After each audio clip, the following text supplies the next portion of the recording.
Hello everyone and welcome back to Chaosville, here with your master of horror for the evening, lying in bed on. So, last time I did some work on the mob essence generation, and that was in the aid of getting more gunpowder to get more TNT, to get more obsidian TNT, to blast a massive hole at the bottom of the well. Well, speaking of, there's the well right now. I got a tip from someone during one of my live streams, which there are videos to announce if you haven't seen one yet.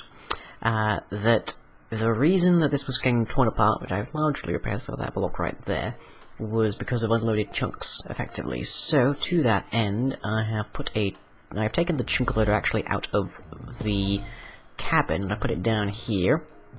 So that is loading about a 3x3 radius of chunks, so that should be the entire area of that. So, hopefully, if that is the room, then we shouldn't see that break apart anymore. I believe I can give that a shot. Oh yes, we updated some of the textures, so the Ender Lilies now look quite a lot different. I got a couple more from some dungeons. And this is now the final state, complete with particle effects, which was a bit of an annoyance because I had them all lined up as usual, and a bunch of them were showing this state, which Nipty and I, considering the other states, figured was the end. Nope, it's this one, with the particles. So let me just grab some of these. Ow. Need to be quick on these because I do not want them falling into one another. And I definitely need to work on automating them somehow. And the last one. There we go. 6 new pearls. And 7 seeds. Oh hey, I think that means I got a new one. Yes I did. Hurrah, a rarity. But not like the pony. Okay, so do I have any more end stone lying around? Yup. I should do, but this is out of power because it's still loaded. There. There we go, all up. So end stone, and that gives us a fresh total of 12 ender pearls. At max output, of course. So yeah, we need to figure out how to automate these at some point in the near future. Oh, and that is the cover ceiling itself. Nice. Good to see that still working. So, let's see. First things first, show off what's changed, I guess. So, not much has changed down here. Not much has changed in here. But through here, let's see, I've got quite a bit of... this is 2 tanks, so there's quite a bit of mob essence in there, and we've got conveyors going all the way around. I can actually sneak around in through this chest. Did I do that? And we have cave spiders, witches, and zombies, who apparently for some reason show up as their Arabic numerals there for some reason. Arabic numerals. I've lost track of what alphabet English uses, but either way it shows up in English there for some reason. But that last I checked, those characters do stand roughly from mob spawner or monster spawner. And so I've just opened it up so that they've got more room to spawn in. And then the conveyors just shove them into a closer area around the grinder, which is also got a texture overhaul. As is the case for most of the Mind Factory Reloaded things. So I'm getting a bunch of stuff in here. I might actually put these miniature red hearts to use. I don't use Tinker's Construct much, but having extra health wouldn't go amiss. Well, let me see, let's just sneak out of here. So yeah, just stick fuel in here, flip the switch, and out they all come. I'm still looking for a skeleton and a regular spider spawner. There was the double skeleton spawner nearby, but apparently Nipty looped it. And into this I'm just putting the safari net of my Karipa. I know we've got a fair bit of power in there already, so I might set that running. The one thing I have noticed as a side effect of using the default spawners is that I have to be within 16 blocks of them all for them to function. But since they're for using this thing, that's not too big of an issue, I've found. And let me see. Well, it would be nice to show you downstairs, but we do have the slight problem that the depth fog would make it hard to see. How could I fix that? Well, I suppose I could just use this little device. And then we could hopefully try and see it soon. Ah, what fortune, it's already midnight. Now you may be wondering exactly what I just did there. That is the wireless remote. I had to tweak my textures around a bit for it to show up at all. And this is actually the second one I've made, because by the standard texture pack, there is no visible thing on the remotes. But that is the function of having a remote-triggered ritual circle.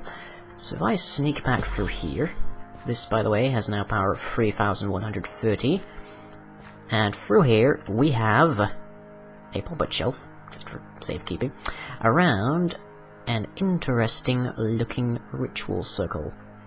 And in these are the components for the Rite of Total Eclipse and the Rite of Nature's Wrath, which is summoning lightning. So if I want to, I can just shift and right click this to enter into the frequency. 501 sets it to night, 502 sets the weather to stormy by virtue of the lightning, and that is entirely controlled under here by these. So what happens is, one of these gets a signal, it powers this red alloy wire, which triggers the dispensers up top, and this piece of redstone gets turned on, turning this torch off. So when I let go of the button, well, to be clear, when I press the button, the items get ejected. When I let go of it, this turns back on and the ritual gets triggered. Yoop. Boop. So this is then drawing power out of the smallest altar we have around, which isn't perfect, but this now gives me control of the time and the weather, effectively. In one direction, granted, but that's pretty handy, I think. And so what I'd like to give a look-see to is being able to get a tag lock of someone and then shoving it in like an ender pouch and having them be automatically cursed. The question then being that first I have to figure out what to curse them with and trigger that. Now we can probably just do that by piggybacking on the same system that's being used here by giving them a specific frequency. So I hit say 503 and it triggers the cursing system so that they get cursed with say misfortune. And if I hit 504 it curses them instead with insanity. And just harvest these, because I always do. There we go. And these are growing nicely. Having the area chunkulated is helping them grow quite a bit. And are the mobs still in here? Yeah, so they are. I don't have anything to burn for the fuel, so they'll just have to wait it out, I guess, until they despawn. So beneath here, we need to dig out an area within which to build the system that we want. Ideally, all of these different systems would have their own altars, so that they wouldn't be drawing power from each other. I mean, right now I can I can remote set the time to night, and I can remote set the weather to stormy, but I can't do those in rapid succession. Because the Rite of Total Eclipse takes out the vast majority of power inside of that thing. Which is why I've added a few more plants behind there to try and improve it. But I kind of want to put this together so that I've gotten a call out for assistance from a certain few people on the server to help them out with a certain part of Tinker's construct. Specifically the making of drawbridges, because we already have one in the cabin. And let me see, what are the ingredients for the curses? Oh wait, I'm running out over here, don't you? Those are the translated ones. So let's see, it's under necromancy. Exhale of the Horned One, brew of the grotesque. Exhale of the Horned One, brew of the grotesque. So there are 3 things that we want to be triggering for both of these. There's exhale, brew of grotesque, and the tag lock itself. Which means we have 3 things which need to be triggered, regardless of which of the rituals I call for. Nope. So, what to do for that? Well, we're going to need 3 droppers, logically. 1 to contain the tag lock, 1 for the exhale, and 1 for the grotesque. And then we have 2 along the sides, I think, which are triggered based on whichever of the signals we've sent, and we have a torch under here that gets turned off by either of them, so whenever I release the signal, off it goes. And then I'm far away from many altars. I couldn't possibly have cursed anyone, even if I did have a tag lock. It can't have been me. I'm a witch, not a wizard. Okay, so let us get together a quick redstone torch so I can actually plonk this thing in. And then maybe we'll perhaps, just as a show of kindness and mercy, I suppose, have a system somewhere that will also allow us to undo the curses. And it's also worth noting, unless I do these curses myself, I cannot get the bonus from voodoo. So, these would all be level 1 curses that I would be giving, but, from what I've heard of what Bunce has been experiencing, Bunce for a while thought he was getting hit by lag. But he thought the server was lagging and such, because he had so many mobs around. That'll make for some fun footage, I think, when it hits the channel. Anyways, let's see, we need 1, 2, 3, 4, 5, 6, 7 droppers, which I believe we can oblige to. Doop. And doop. I actually gone to a point recently where I discovered an area I'd been stalking around was in fact made entirely of vanilla Minecraft stone, which was a bit of a surprise because it's kind of hard to find. Let's see, is there anything else I can ditch? Because good lord, my inventory's a mess. Waystone I'll keep. Sand. Silt. I'll grab that when I need it. And the Certus quartz. Okay. So doop doop doop doop doop doop. Yoop. And redstone. 1, 2, 3, 4, 5, 6, 7. Okay. 7 droppers. And they all need to be facing up. So 1, 2. 1, 2, 3. And 1, and I'm 1 short. 1, 2, 3, 4, 5, 6. Did I make 7? Huh, that was weird. 7, there we go. Okay, so 1 side for the Curse of Misfortune, 1 side for the Curse of Insanity. And good lord, Hulk's fan for some reason being very loud right now. Now, one of these droppers needs to be fed from an ender chest of some description, some kind of extra dimensional storage that I can access, so that I can send tag locks here upon receiving them. And what could be fun is like sending a bunch of them and then just triggering the different curses and seeing who gets what. That would be interesting. Also gives me a degree of a degree of deniability. If even I don't know, I couldn't have known what curse you got. How was I supposed to know? So this is my remote witchery kind of setup, and I like the way this kind of sort of makes a very creepy looking smiley face. Okay, so now I need a pair of wireless receivers, as well as a bit of cable to A, trigger these, and B, trigger this separately.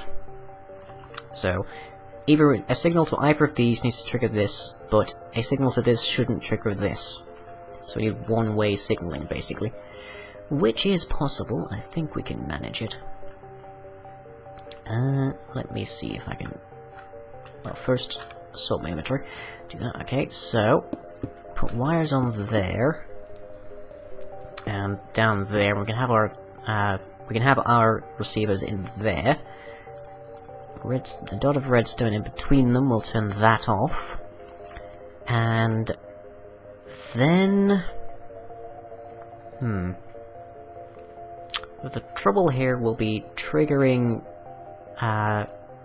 these without causing the other one to trigger, I think.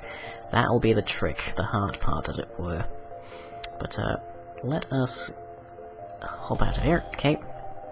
So that we can get the receivers. The receivers require our ether pearls, or reefer, or whatever you wish to call it. And let me see, wireless receiver for our planet logistics. No, that's not. That's what we want. The wireless receiver requires an obsidian stick and a receiver dish. I think I have one of those spare. Yeah, which I accidentally made. And an obsidian stick. I don't have another reefer pearl, but that shouldn't be too big of an issue. Do I have any stone slabs? I have 2, so I'm gonna have to make some more. I think I put some to cook over here. Yes, there they are. Okay, and over here... just grab the slabs quickly. Right. And we need a couple bit of redstone, so this is how you finish it up, at least, because there is one of them.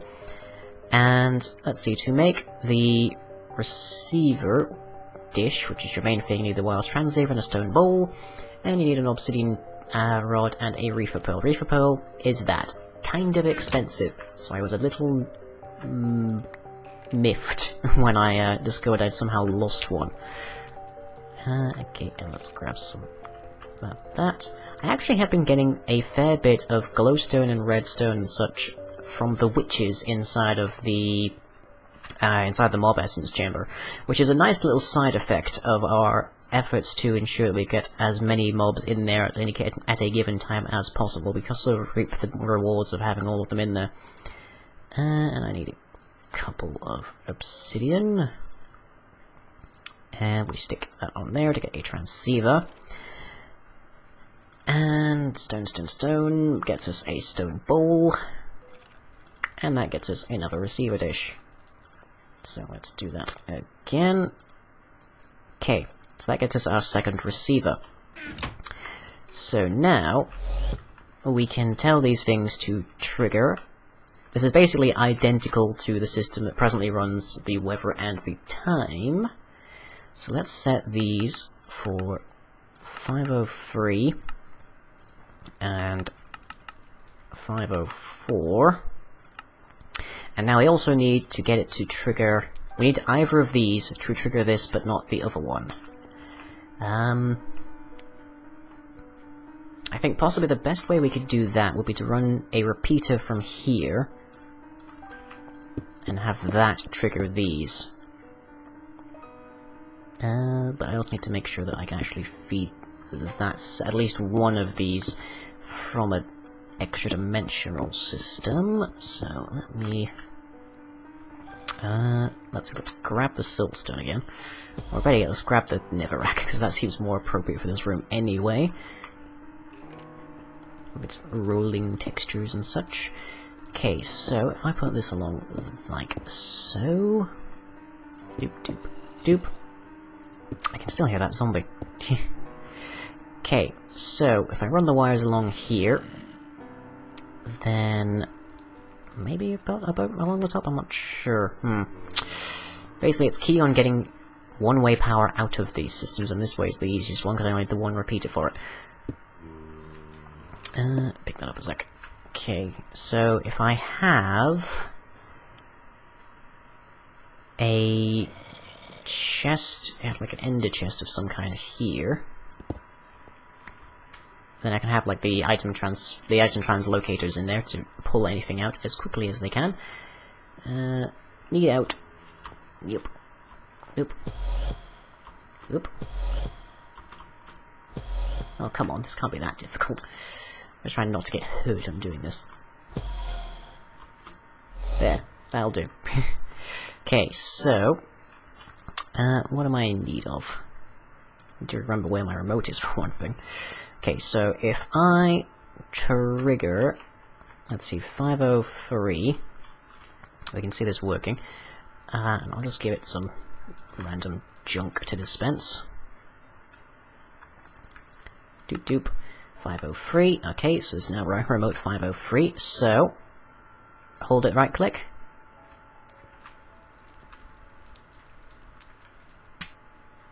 And it didn't dispense. Oh, of course it didn't dispense because I don't have the wires up here. That is the red alloy that I need. Which I might still have some of. I'm not 100% certain anymore. There we go, 3 red alloy wire. I'm going to have to make some more of this. bring that down over here, so like so.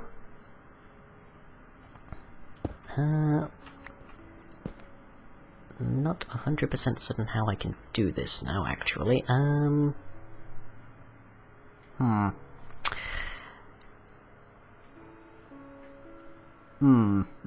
I'm a little too tight on space. Because I did this on the other side in the other room. Oh, look, hang on, I can just do that, of course. Good work, Tim. Remember how you did something the last time, and you might be able to do it this time. Okay, so put it like that. Put that like that. And then... now, if I try this, so, to demonstrate, those get plugged out, and when I let go, that gets triggered. So there is no worry about any kind of delay, so long as I don't just give it, like, an instant millisecond or something of time. And of course you need to have this area sort of plugged up anyways, or else things fall down, as I found out the hard way when I was trying to trip at night. But it's fun to click a button and see that clock just sort of spin around. Which I won't do for another time, because right now I don't have an AE set up to replenish the axes and the swords, so I have to do that manually. Which isn't too much of an issue, but anyways. So yeah, I'll just have a repeater coming out of here and an ender chest there to feed into, and carry an ender pouch to stick tag locks and stuff in. Maybe even just keep certain, well, I can tell the translocators to only suck out things that aren't unused tag locks, so that allows me to have a filter system so that I can have all the tag locks put in there that I need. But anyways, I'm getting a little low on timers, so with that in mind, from here underneath the automated Witcher setup, I shall catch you all next time. If you enjoyed this video, be sure to leave a like and or a favourite, follow me on Twitter, and subscribe to be notified of future updates. You can also check out the website where most other content is uploaded. That's all for now, catch you later.